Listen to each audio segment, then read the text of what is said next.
blink this year and the seasons change, but it means for us organic gardeners, we are literally throwing everything at our produce in order to protect them.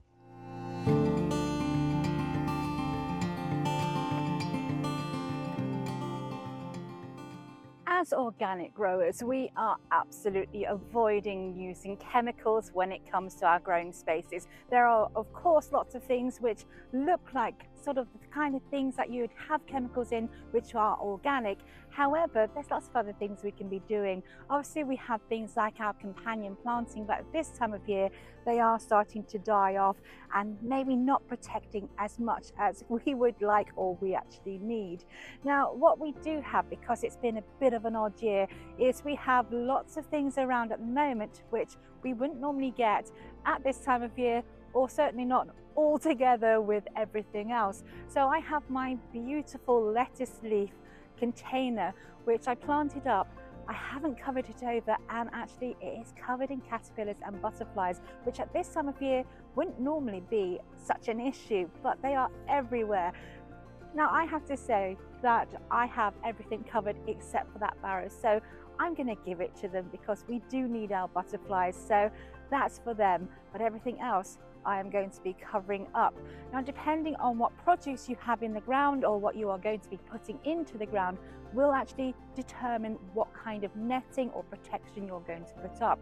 So if we're thinking about our fruit cages, for example, obviously they have done their job this year. I've had a really good soft fruit harvest, but that's protecting from birds. What we need to make sure is that our pollinators can still get through, so the netting on the fruit cages is quite wide so that those bees can actually get in. If we don't get the bees to our fruit bushes, we're not going to have any fruit.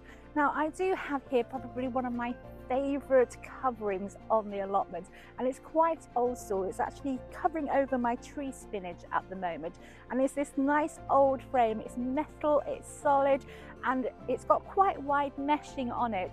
Although it's going to stop the birds, it's not going to stop anything else. But I have to say that my tree spinach, which is probably about a month or so old in the ground, so still quite tender, is pretty much protected.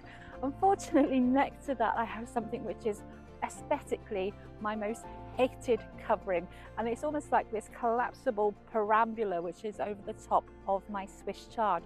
Now, the Swiss chard was suffering quite badly from lots of butterflies and caterpillars, so I've had to cover it over, and it has done the job. And that's because it has this really fine mesh over the top of it, which means that our butterflies and our caterpillars cannot get through. What you'll notice is that these are white, which is going to enable that sunlight to get through, and it's also, because it's mesh, going to allow that rain to get through if and when we actually have some rain. Now, I do actually have some brassicas at the other end of the plot which has some fine mesh over the top of it, but that is actually black.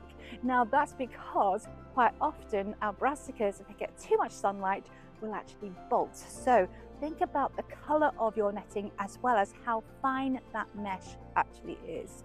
Now, the next thing we have to consider is height. So I still have some of my beetroot in the ground. It's not very tall, so I've just used some old metal mesh like this, and I fashioned some toppings over it so that it's going to protect it from the birds coming down, which if they start to sort of lose their food source, they're going to look for it somewhere. But if we're thinking about our height, something like this, and again, very aesthetically pleasing, and it is this metal cloche, and it's that bell shape, and because of the height, it means I can easily put that over something like my chard when I don't need the perambula anymore, and it's actually going to protect them.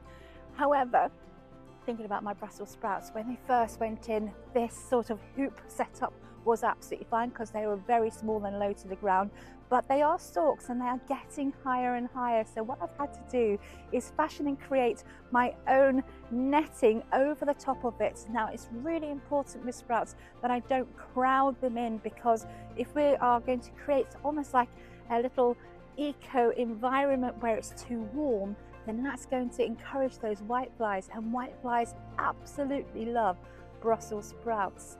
Next to my sprouts, I have my beloved brassicas cage, and it has done exactly what it needed to do this year.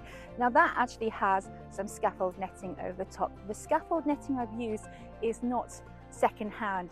because if I'd taken it off of a building site, it would have had all sorts of contaminants on it. But it is very, very fine. It has done what it needed to this year.